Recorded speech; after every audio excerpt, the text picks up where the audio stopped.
com, some G's. As an American especially, freedom isn't free. Young men and women have paid the ultimate price for us to have that freedom that we often take for granted.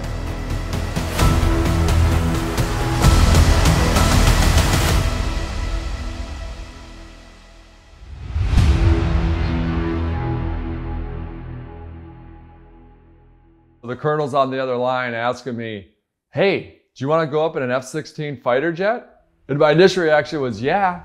Then all of a sudden I said, wait, what did I sign up for?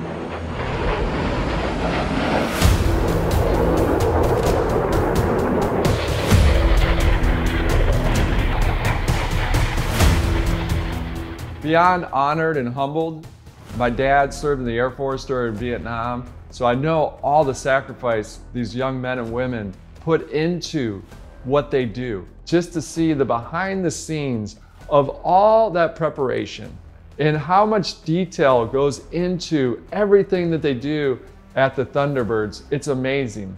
The fighter pilot that I'm going up with is literally out of central casting. This guy's name's Wolf. He's 27. He's completely ripped.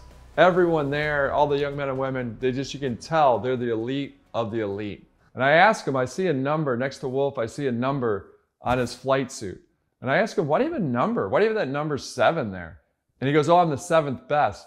And then off in the distance is another gentleman, fighter pilot, and he's got number 1.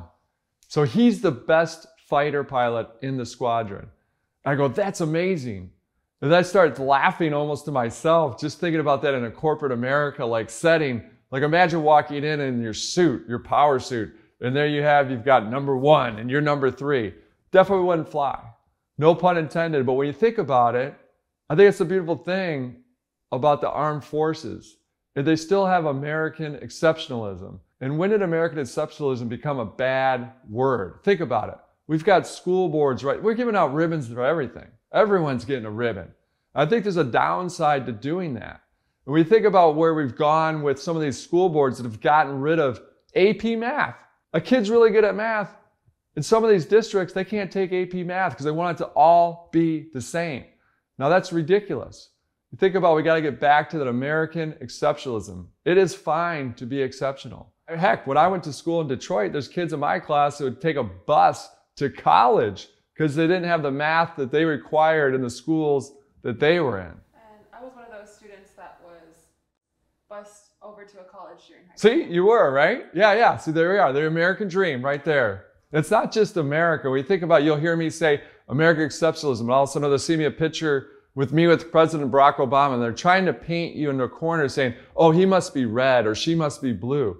And guess what? What am I? I'm red, white, and blue. And that's true for most of us. We're red, white, and blue. It's just we're getting too far to the extremes. But that's what's a beautiful thing when you sit down with the young men and women of the Thunderbirds. It's just all they want to do is have that mission. Complete the mission the best way possible.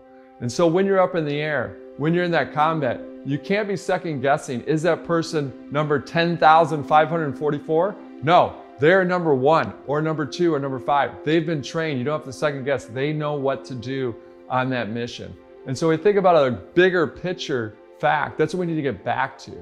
We need to get back to not only for America, but across the globe. It's about having these freedoms across the globe and understanding that most people, they want to have a happy life and they want to have a family. That's about it. They want to be happy, healthy, and have that family. And people ask me, what's the best place you've ever been? And originally I'd say, oh, my favorite place is South Africa or it's Vietnam. And then I realized that's not the case at all. It's actually not a place, it's a sound. I realized what I love the most is the sound that is the same across whatever country I've ever visited. And that sound is the sound of laughter. So whether it's on the soccer field or football pitch or inside a gymnasium or on a playground, the laughter all sounds the same. So all of us need to collectively get together. And it was just a great experience to be up with the Thunderbirds. We think about the Air Force Thunderbirds, these F-16 Fighting Falcons, the young men and women on the ground. There's 50 there, the best of the best. And just to see the attention to detail up close, just to see people taking that much pride in everything that they do. I think that I wish everyone could have this experience so that they can see that is what life is all about. And also understanding, as an American especially, that freedom isn't free. Young men and women have paid the ultimate price for us to have that freedom that we often take for granted.